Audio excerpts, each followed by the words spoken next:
Good afternoon, everyone. Before we turn to today's business, I just want to spend a moment picking up where Secretary Blinken left off this morning. As you know, today is a very somber day here at the Department of State. Some of my colleagues were lucky enough to work for Secretary Powell.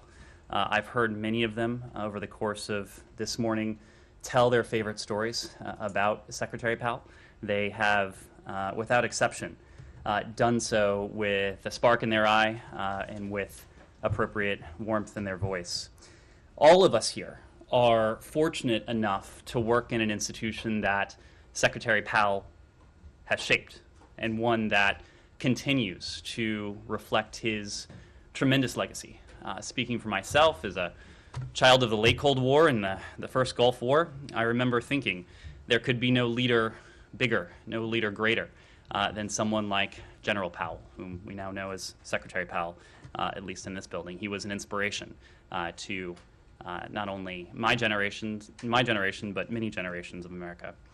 Americans across this country are lucky enough to have experienced a trailblazing leader with integrity, with character, perhaps most of all, with decency. And this institution and this country are better off because of Colin Powell, whom we all miss very dearly. Now turning to today, the United States welcomes the opening of the Syrian Constitutional Committee's sixth round of negotiations today in Geneva. We stand firmly behind UN Security Council Resolution 2254 and UN Security Special Envoy Peterson, who brought the co-chairs together in advance of the Constitutional Committee for the first time yesterday.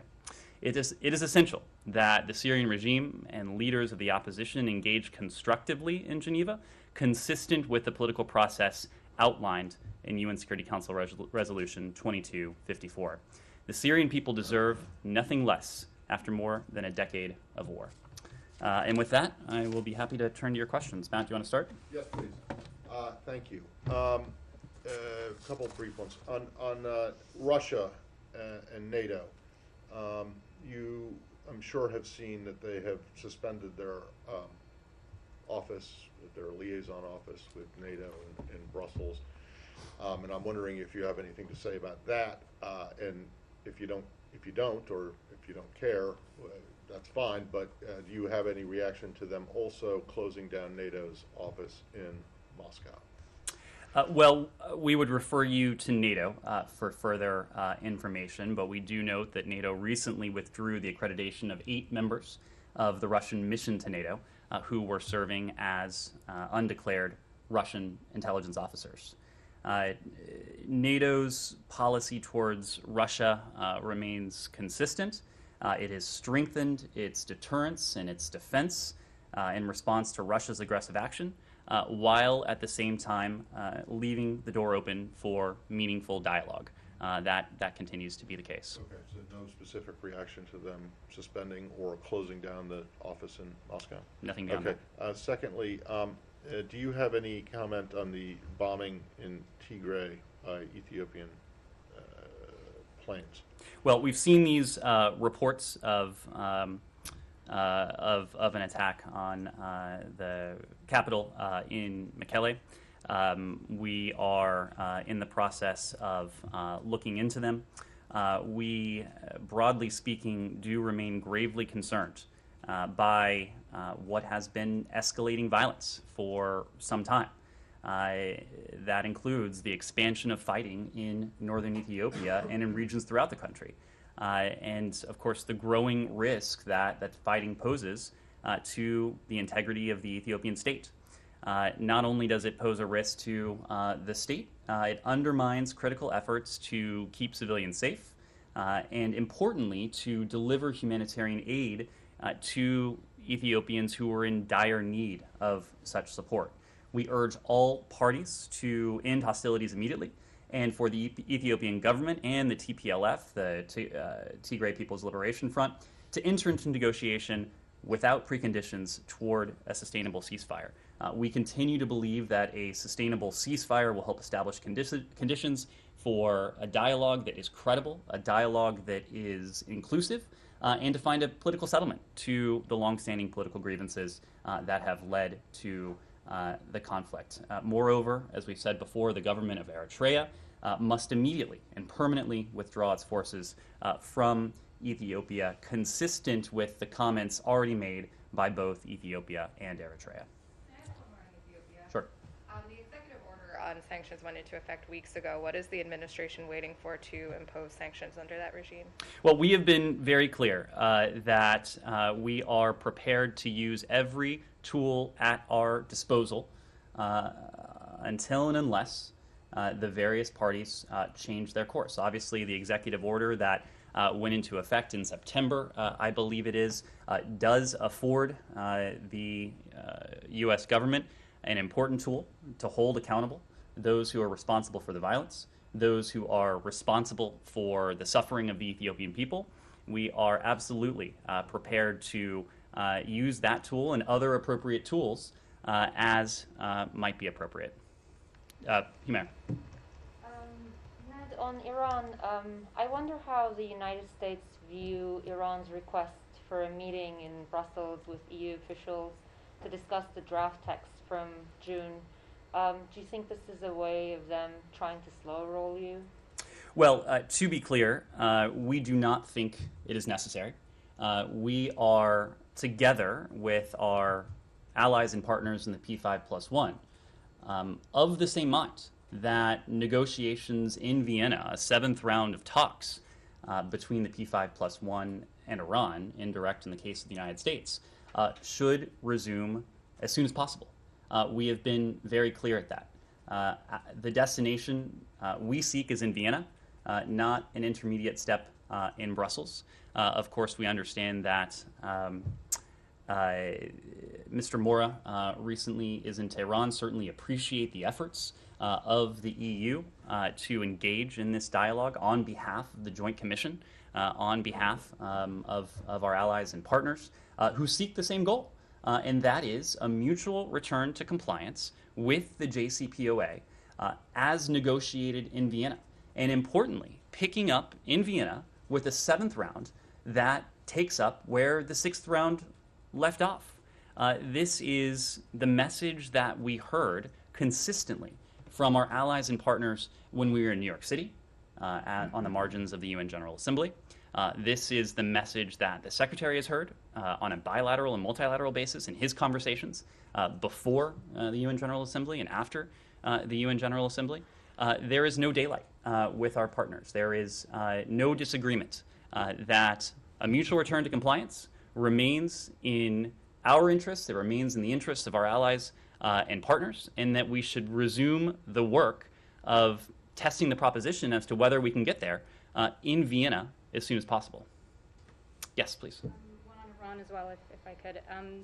Saudi Arabia said last week that they've had 4 interactions, or what they call interactions or discussions with Iran since April. And is this department encouraged by these interactions? Do you see it as good for possibly encouraging Iran back to the table, and or any concern with these interactions given that they're both regional foes? Well, we certainly think constructive dialogue can be a useful tool for de-escalating tensions, regional tensions. We're supportive of dialogue, broadly speaking. We're supportive of dialogue in this case. Yes, Sean? Well, I don't know if this has to do with Iran or not, but since I haven't seen a readout of it, what was the purpose of this virtual call the Secretary did with the Israelis and the Emiratis and the Indian? So you will see a readout of that later today, but If it wasn't Iran, then we can move on. it was not Iran. It was not Iran. Okay, so, It was, well, you'll have a readout later today. But Okay. obviously, this is a collection of 4 countries, the United States, the UAE, Israel, and India, with whom we share many interests. It was an opportunity for the ministers to discuss a range of topics, including expanding economic and political cooperation in the respective regions, deepening economic,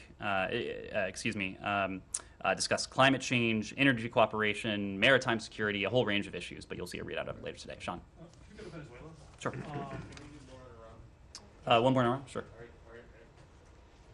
Would you say that the administration is sort of growing increasingly pessimistic that Iran even wants to come back into a deal? Are you preparing now for the possibility that this whole thing might just fail and it's time to move on to not necessarily a plan B or other options, as the secretary put it, but a new policy prerogative, and declare sort of the death of the return of the JCPOA?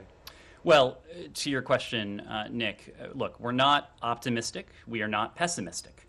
We are clear-eyed, and we are taking into account precisely what we are hearing from the Iranians, what we are not hearing from the Iranians, what we are seeing from the Iranians, what we are not seeing from the Iranians. We are in the midst of watching closely as the Iranians, it seems, form their own consensus as to what path they would like to choose. We are engaged in ongoing consultations with our allies and partners. As you know, Rob Malley is now in the Middle East. He has just concluded a set of good meetings in the UAE. He'll be going on to Qatar, to Saudi Arabia as well during this trip. But look, we have been very clear, and we've been clear for some time now. This is not an exercise that can go on indefinitely. The Secretary made this point on the 8th floor of this building last week when he was with his Emirati and Israeli counterpart. We continue to believe that there is a path for diplomacy. We continue to believe, as I said before, that a mutual return to compliance with the JCPOA, one that is diplomatically negotiated, is the best and most effective means at our disposal to see to it that Iran is once again permanently and verifiably prevented from ever obtaining a nuclear weapon. But of course, diplomacy, like many things in life, it takes two. And we have not heard those messages. We've not seen actions to date that are all that comforting when it comes to what the Iranians might seek in the near term. But of course, the door remains open. All the while, you heard this from the Secretary, you heard this after National Security Advisor Sullivan's meeting with his Israeli counterpart on October 5th. The President has made clear that if diplomacy fails, we are prepared to turn to other options. And this is part of the intensive consultations that we are undertaking with our allies and partners in the region and beyond. Yeah. What do you make of the fact that it now looks like Iran is exporting about 1 million barrels of oil a day and seemingly has no sort of financial incentive to come back to negotiations? The economy is doing better. It's gone back into positive territory. The currency is no longer in free fall. It feels like sanctions enforcement has tailed off, and really there's no leverage, economic leverage, despite the sanctions that the administration has in place to compel them back to the table. Look, I would dispute the premise that Iran doesn't have economic incentives to come back to the table.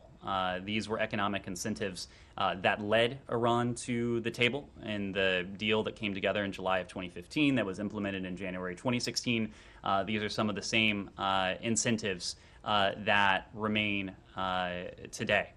When it comes to our sanctions and sanctions enforcement, I just want to be very clear that our sanctions on Iranian oil and petrochemicals remain fully in place. We will continue to enforce them together with our allies and partners around the world until and unless Iran chooses a path of diplomacy and a path to a mutual return to compliance with the JCPOA. About the fact that China continues to import like 750,000 barrels a day from Iran? Look, these are consultations that we're having with our allies and partners. We've been very clear about where we stand in terms of our sanctions, in terms of our sanctions enforcement. The PRC has also been very clear in terms of where they stand on potential mutual return to compliance with the JCPOA. The PRC is an original member, founding member, you might say, of the P5+1. The authorities in Beijing have made very clear that, like the United States, like the Russian Federation, like the EU, like the French, like the Germans, like the Brits, we are all of the mindset that a mutual return to compliance with the Joint Comprehensive Plan of Action remains in our collective interest. And right now, we are waiting to be able to render a verdict as to whether Iran is willing and able to return to the negotiating table in Vienna. Sean. Venezuela. Over the weekend, the Maduro government said it was suspending talks with Guaido. They were citing the extradition of Mr. Saab. Do you have any reaction first to the severing of the dialogue, what this bodes for the future in Venezuela, and also to the linkage with the extradition? Sure. Look, at the broadest level, Nicolas Maduro needs to end the human rights abuses and needs to allow the Venezuelan people, his people, to participate in free and fair presidential, parliamentary, regional, and local elections. We have been consistent in terms of where we stand with the Venezuelan-led negotiations between the Unity Platform and the Maduro regime. We support them. We continue to support them, and we continue to believe that they should lead to the peaceful restoration of democracy that the people of Venezuela so earnestly desire and deserve. They should result in an end to the regime's human rights abuses and to the alleviation of Venezuela's dire humanitarian suffering and put an end to a crisis that has gone on for far too long. By suspending participation in these negotiations, the Maduro regime, on the other hand, has made very clear that it is putting its interests, once again, above the interests of the Venezuelan people. Just think about it. They are putting the case of one individual above the welfare, above the well-being, above the livelihoods of the millions of Venezuelans who have made clear their aspirations for democracy, for greater freedom, for prosperity, and at a most basic level, an alleviation of the humanitarian suffering that the regime has inflicted on the Venezuelan people. We will continue to work with our Venezuelan international partners to, in the meantime, provide assistance to address the crisis in Venezuela. We call on the international community to redouble its support to the Venezuelan people as they work to peacefully restore democracy to their country. As I think all of you know, we'll be headed in that direction tomorrow. We'll be going to Ecuador and Colombia Tuesday through Thursday of this week, and we'll have an opportunity there to discuss some of these broad themes as well. About the City 06. Sean, were you? Yeah. I'm happy to go with that, but just a brief follow-up on that. Sure. I think I know the answer, but I want to ask it. Linking the extradition to this, is that something that would be under discussion for the United States? Do you see any type of linkage there that you could have? It is often difficult for undemocratic, autocratic, repressive governments to understand a simple and fundamental truth about how we operate in this country. And that is that our law enforcement is independent of politics, of policy. The criminal charges against Alex Saab long predate and have no relation to the political negotiations between the Unity Platform and the Maduro regime. These operate on a second track. So no, there is no linkage. Well, then how do you explain the whole Huawei case? Sure. Where they are, and if you're worried about their fate being linked to this as well. Well, we are aware of the reports that the Citgo 6 have been moved back from house arrest into custody, but we can't confirm their current locations. We often do have difficulty obtaining access to and confirming reports about detained individuals in Venezuela.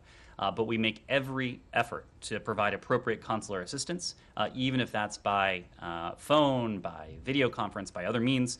We have been in frequent and direct contact with their families, however, and that will continue. Yes? Matt, I know that you just said that the criminal charges are another thing in terms of the political negotiation in Mexico, but regarding the Citgo 6, their families here in the U.S. are demanding that the Biden administration take steps towards guarantee their safety and their release. And they are even suggesting that you kind of make some kind of exchange between Alex Saab and the Citgo 6. Is this even possible? Are you considering? Look, to be very clear, these are wrongful detainees. These are individuals who were lured to Venezuela by the Maduro regime and arrested upon their arrival. The regime continues to detain them to gain political leverage. They are holding them as political pawns. We call on the regime to release them immediately so that they can return to be reunited with their families in the United States.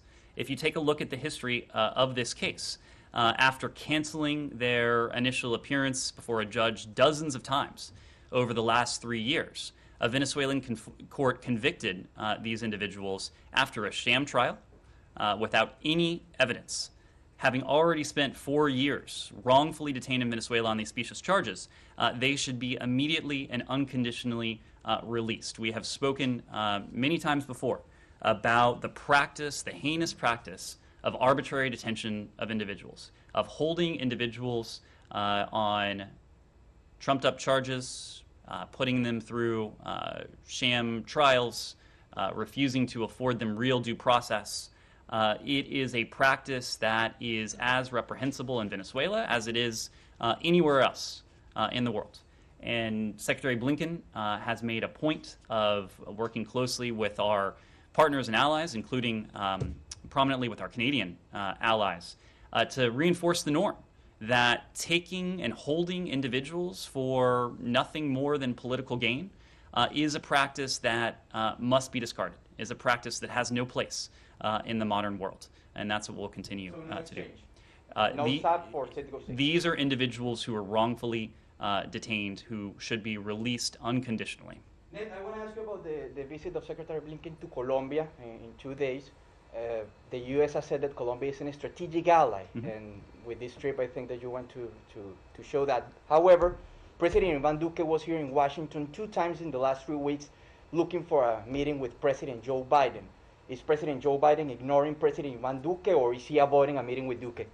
No, there is no avoiding. It is very true that Colombia is a strategic partner of ours. That is precisely why the Secretary will be visiting Colombia on his first trip to South America as Secretary of State in just a couple days. He, of course, will have an opportunity to meet with President Duque, with his foreign minister counterpart. We'll have an opportunity to meet with other government officials, with civil society, with business counterparts. So this is very much an effort to showcase, to strengthen, and to deepen the relationship, the important relationship between the United States and Colombia, and we'll have an opportunity to speak to that in the coming days. Jenny. On Haiti, do you have any update on the kidnapped Americans and Canadian? Does the State Department know where they are? Who's taking the lead on trying to get them? Well, as you heard from us over the weekend, we can confirm that 17 individuals, 16 of whom are U.S. citizens, were kidnapped on October 16th, on Saturday, in the greater Port-au-Prince area. We've made this point before, but the welfare, the safety, the security of U.S. citizens abroad is one of our highest priorities.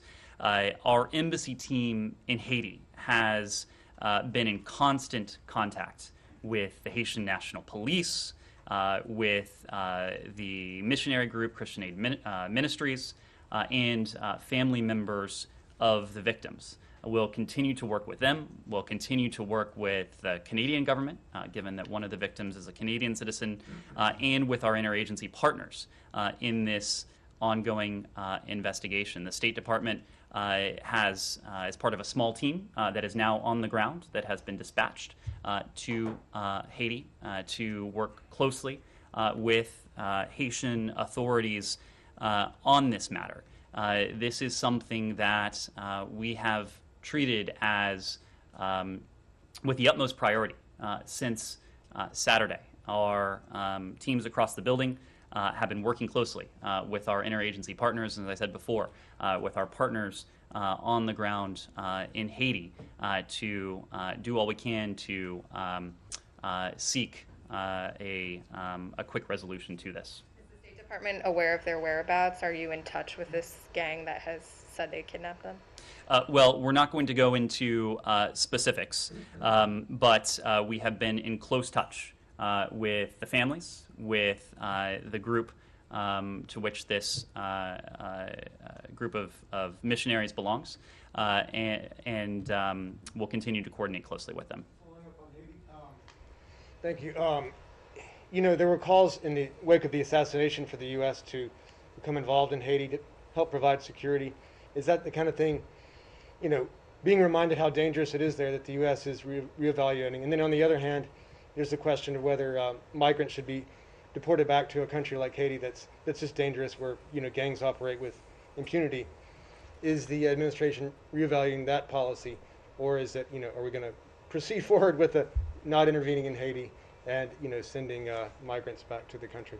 Well, let me start with the first element of your question, the security conditions in Haiti. We have had a series of engagements with Haitian authorities, with civil society, with other actors on the ground, of course, before the assassination of President Moise, and in the weeks after. And one of the messages we've heard at every level is the real concern about security conditions in Port-au-Prince and across the country. It is no secret that Haiti faces severe security challenges. That is why our International Narcotics and Law Enforcement Affairs Bureau, or INL, has provided capacity building to the Haitian National Police to support the Haitian National Police's development as a professional and an accountable institution able to better equipped to take on some of these challenges. INL provides technical assistance through embedded subject matter experts, training, equipment, and other security assistance to help improve citizen security in Haiti. We realize what a priority this is for the people of Haiti, and that's why we have provided funding to the tune of $312 million in assistance over the last decade alone to strengthen law enforcement and capacity of the Haitian National Police and to maintain peace and stability throughout the country. In response to the increasingly perilous security situation on the ground, in recent weeks alone, we've allocated an additional $15 million to partnering with the Haitian National Police on top of those existing efforts, including $12 million specifically to strengthen the police's capacity to respond to gangs, including efforts with communities to resist gangs and additional anti-gang subject matter experts, and support the Haitian National Police to establish an anti-gang task force, among other measures that have been implemented as well. To the second part of your question, we are a partner to the Haitian people and to the Haitian government. We remain committed to supporting the Haitian people during this especially difficult time. We have been clear, we've been resolute on that, both before the killing of President Moise and of course in the week since. It is important to us that we're doing all we can, we continue to do all we can to provide assistance that supports and promotes stability, resilience, health, and safety for Haitians at home. And in accord with that, we've provided $5.5 million in assistance and support to support the reception of Haitian migrants returning to Haiti. This is administered by USAID, and it supports several aspects of the International Organization for Migration's ongoing efforts to provide immediate reception services for migrants returned to Port-au-Prince and Cap Haitien. When it comes to our immigration policy, U.S. immigration law remains in effect. Migrants arriving by irregular means and without a legal basis to remain are subject to removal under U.S. law. We are committed to supporting safe, orderly, and humane migration throughout our region. And we're engaging with partners throughout the migratory corridor in the region to underscore our shared responsibility for helping to manage migration, knowing that what happens in Central and South America, what happens in the Caribbean is of collective interest to all of us. It is part of the reason why Secretary Blinken is eager to take part in a ministerial this week when we travel to South America, precisely on the challenge of regional migration.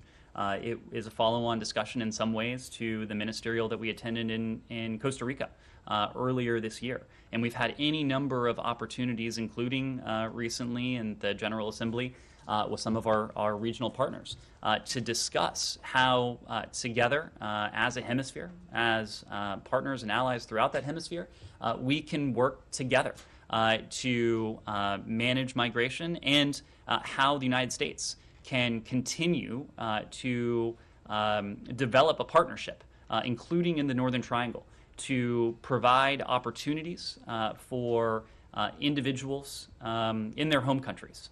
The right to remain is what one of the participants at the SICA ministerial called it. Making sure that those throughout the region, whether that's in Haiti, whether that's in the Northern Triangle, whether that is in any other country in our hemisphere or beyond, that individuals who might seek or aspire to seek a better life somewhere actually feel the promise and the hope and the potential within their own countries. And that's precisely what our partnership with the region is all about. Yes? Secretary Powell is being remembered for many significant achievements today, but do you think that his reputation on the world stage is at all diminished by him garnering support for the Iraq War from allies like Australia based on poor intelligence? Secretary Powell is remembered in this building, in this country, and I think around the world as someone who exemplified the utmost integrity, character, and decency in all that he did. Secretary Blinken made the point today that he was a man of ideas, but he wasn't ideological. And in that same vein, he was someone who could admit when he was wrong. And I think he is someone whose example really exudes leadership. When you think about a leader and you think about the qualities, whether that's in a military leader, in a leader within this institution, a leader within our body politic, I think we would all do well if we were able to emulate what General Powell, what Secretary Powell exemplified in this country and on the world stage. Please. Ned, so on Turkey, President Tayyip Erdogan on Sunday said United States had proposed the sale of F-16 fighter jets to Turkey. There was a recent request that was sent up that you guys did not comment on, but it was sent up in return for Turkey's investment in the F-35 program. So can you confirm the president's comments that it was indeed this was a proposal that was coming from the U.S. side? Let me say, as a matter of general policy, and you know this, Humaira, the department does not confirm or comment on proposed defense sales or transfers until and unless they have been formally notified to Congress. When it comes to Turkey, we strongly value our partnership with our NATO ally Turkey. It's an important NATO ally. We have long-standing and deep bilateral ties, and Turkey's continued NATO interoperability remains a priority. Now, when it comes to the issue you raised, I will say that we remain, the Department of Defense, I should say, remains in consultation with Turkey on an F-35 dispute resolution. Turkish officials have publicly acknowledged their interest in purchasing F-16 aircraft. We would refer you to the Turkish government to speak to its defense procurement plans. What I can say is the United States has not made any financing offers on Turkey's F-16 request. Okay, so let me elaborate just a little bit on that. Has the United States encouraged Turkey at any of its consultations to submit that request for F-16? As I said, the Department of Defense does remain in consultations with Turkey on the F-35 program, how that dispute may be resolved. I'm not in a position to speak to that dialogue, but to be clear, we have not made any financing offers on Turkey's F-16 request. That means that the argument that President Erdogan is making, like we have paid this amount of money for the F-35 program, and we would like that to be accounted for our potential F-16 request, you're basically saying U.S. never told Turkey that that is possible. What I'm saying is that the Department of Defense continues to be engaged in a dispute resolution mechanism with Turkey on the F-35, but I'm not going to prejudge the outcome of that. Is that technically possible? What President Erdogan is referring to, saying something like a store credit, we have paid this much amount of money, and now we want that. Is that technically possible? This is all part of a dispute resolution mechanism. Again, I don't want to prejudge it. I don't want to go into private conversations between the Turkish government and this administration, so I will leave it at that. Okay, final one. Given the Congress, given the bipartisan opposition, would the administration be looking at perhaps lobbying for F-16 sales to Turkey in Congress? Again, I think this goes back to my first answer, and that is we don't speak to any defense sales or transfers until and unless they're notified to Congress. Sure. On the F-16, so when you say that the U.S. hasn't made any financing offer, so you're confirming the request, if you're saying. Well, the Turkish government has made public. Has that been formally submitted to you?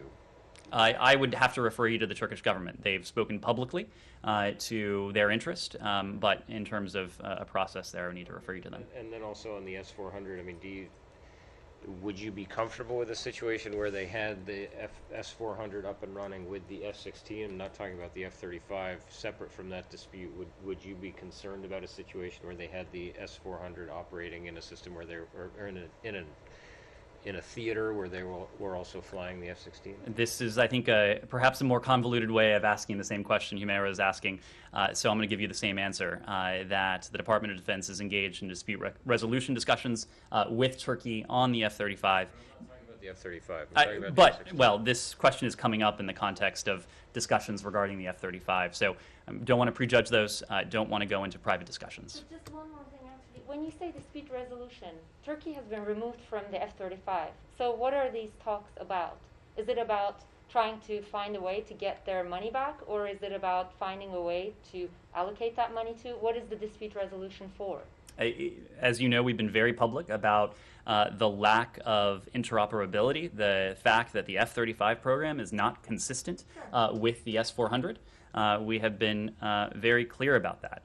We've also been clear that the imposition of sanctions under Section 231 of CATSA in response to that S-400 acquisition, it signaled the seriousness with which we approach this. But again, when it comes to private discussions between the U.S. government and our Turkish counterparts about follow-on to our very clear decision on the lack of interoperability between the F-35 and the S-400, I'm going to let those discussions take place behind closed doors as they have been.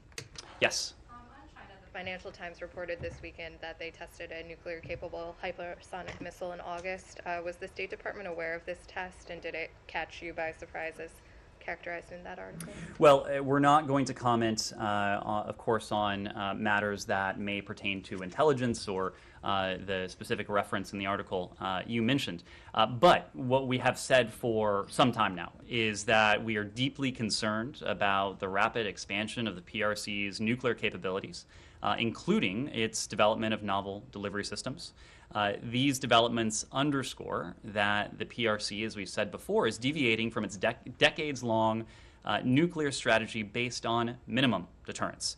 As of the end of last month, September of 2021, the PRC had launched at least 250 ballistic missiles this year. All of this is concerning, especially concerning, I should say, given the PRC's lack of transparency into its evolving nuclear posture. And this nuclear buildup, just in our view, reinforces the importance of pursuing practical measures with the PRC to reduce nuclear risks. We have reached out to the PRC. We've made very clear our interest in engaging with the PRC as responsible countries would and do in the context of these powerful weapons and weapons systems. In the meantime, we will continue to maintain the capabilities to defend and to deter against a range of threats from the PRC, threats to the United States, threats to our allies, threats to our partners as well. Yes? On Afghanistan, last week this department said the latest figures for U.S. citizens and lawful permanent residents leaving Afghanistan with American assistance for 129 U.S. citizens, 115 LPRs. Do you have a figure or an approximate figure of those Americans who are leaving without U.S. assistance on these occasional charter flights? And also, do you have an update on a figure, or an approximate figure on the number of Americans who remain in the country and want to leave? Sure. Well, you cited the numbers as of last week. It was 129 U.S. citizens, 115 lawful permanent residents the U.S. government had directly facilitated since August 31st. I can confirm that yesterday, October 17th, another Qatar Airways charter flight with both U.S. citizens and lawful permanent residents departed Kabul and landed in Doha. We haven't been able to update our tally just yet because we are still processing those passengers as they deplane in Doha. But when we do have an updated figure, we'll be happy to pass that along.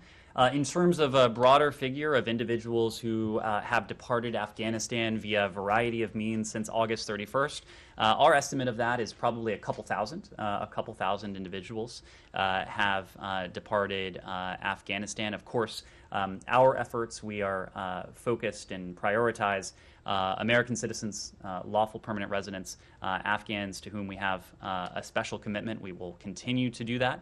We will continue to do that through charter flights, which, as we discussed last week, we aim to make more routine and to add a degree of automaticity to their occurrence.